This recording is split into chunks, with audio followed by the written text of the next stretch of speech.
Black Bag is a new spy thriller that just came out this past weekend. It's directed by Steven Soderbergh. It also has a pretty good cast that he's put together for this movie. Michael Fassbender, Naomi Harris, Cate Blanchett, Pierce Brosnan, and Regé-Jean Page, among other people. It's a pretty good cast. So the story here is when his beloved wife, Catherine, who is played by Cate Blanchett, is suspected of betraying their country. An intelligence agent named George, played by Michael Fassbender, has to make the ultimate choice. Does he save his marriage or does he save his country? And thus we have a spy thriller with plenty of intrigue, and I don't want to give you more than that because this movie does unfold in layers, despite the fact that it's only 90 minutes long. I actually appreciated the film that Soderbergh came out with earlier this year. I'm pretty sure it was called Presence. I do have a review up for that on my channel. And everything I saw about the trailer for this movie said that this could be a really elite spy movie if he is cooking with the sauce. And now that I've seen the movie, I can confirm to you guys, the audience, that Soderbergh is indeed cooking with the sauce. In fact, he's cooking with the sauce so much that this is one of my favorite films of 2025 so far. Soderbergh is just a master of his craft at this point. The guy just knows how to put everything together in the sleekest, shiniest, most beautiful package, while also having an interesting story and having things that are going to engage you and grab your attention for the entire runtime. But let's talk about the camera work. The camera work in this movie is very precise, it's very dynamic, very methodic. There's tons of great angles, and there's a lot of long takes that really emphasize the prestige that Soderbergh is working with here. I'm not going to call this thing elevated or anything like that, but it's one of those spy movies that definitely stands out from other spy movies. Most spy movies are all about being cool, and they have a bunch of action or whatever. I do have to prepare you for that going in. This is not an action movie. If you're going into this movie and you want to be entertained with some big action set pieces, Soderbergh is not interested in that, and I don't think you would be interested in that because otherwise it wouldn't be a Soderbergh movie. Just like most spy movies, the rule of cool is absolutely in effect here. Everything about this movie is cool. Everything about it is smooth. It's a smooth operation, from the camera work to the preciseness of the editing. The editing is crisp, it's sharp, it's efficient, it gets you from A to B. The transitions between the scenes are so well done. Everything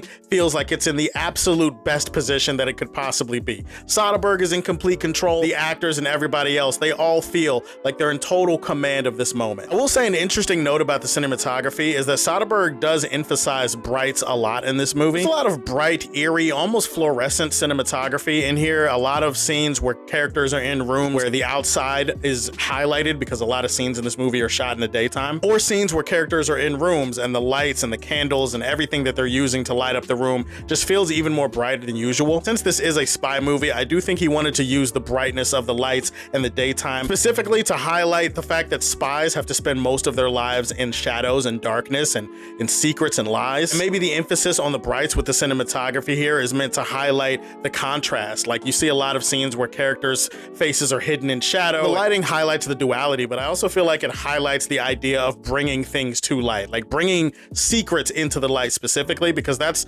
the genesis for most of the story here. Speaking of that story, it is a very brisk, efficient method of storytelling in this movie. This is a movie where he absolutely could have padded the runtime if he wanted to. He could have added an extra 15 to 20 minutes or whatever. But when I think back about the movie, I don't think a longer runtime actually would have served this movie any better. Like, I feel like he's able to efficiently get his point across and get the performances he needs without having to go to a bunch of extra shit, and that's why I love Soderbergh. Speaking of the performances are all excellent. Everybody here is incredible at what they do. Michael Fassbender and his wife are the kind of intriguing couple at the center of a spy movie that captivates you every time they're on screen. The supporting characters are all intriguing and chaotic and complex in their own way. Let you see the movie to find out what I mean by that. And the big thing is that everything and everyone in this movie is insanely hot. Like, everybody's hot in the movie. The actors and actresses are hot. The way the movie is shot is hot. The production design, everything about this movie from a technical standpoint is insanely sexy. I'm not saying that should give this movie more points than other movies that try this exact same premise, but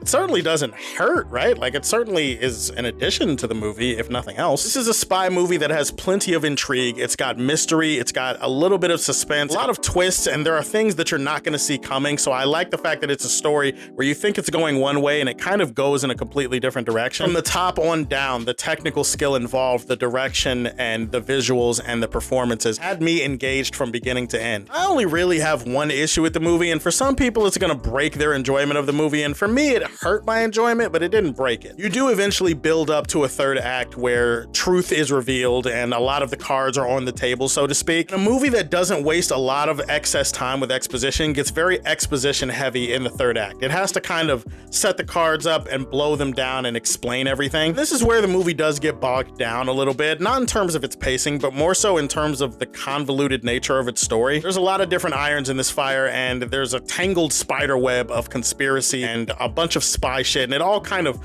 coalesces into something that feels a little bit more messy than it should by the end of the movie. If you're looking for more of like a spy movie with some action juice in it, it's pretty juiceless when it comes to that. But Black Bag was engaging, it was compelling, I loved the hell out of it, and this deserves the highest this channel has to offer, Superman Prime. Guys, those are my thoughts on Black Bag. Tell me, have you seen it? What did you think about it? What's your favorite spy of all time? Put that in the comment section down below. Please like and subscribe to the Superfan Show, and if you like what you see, tell me how you feel, and stay tuned to hear more from the Man of Steel.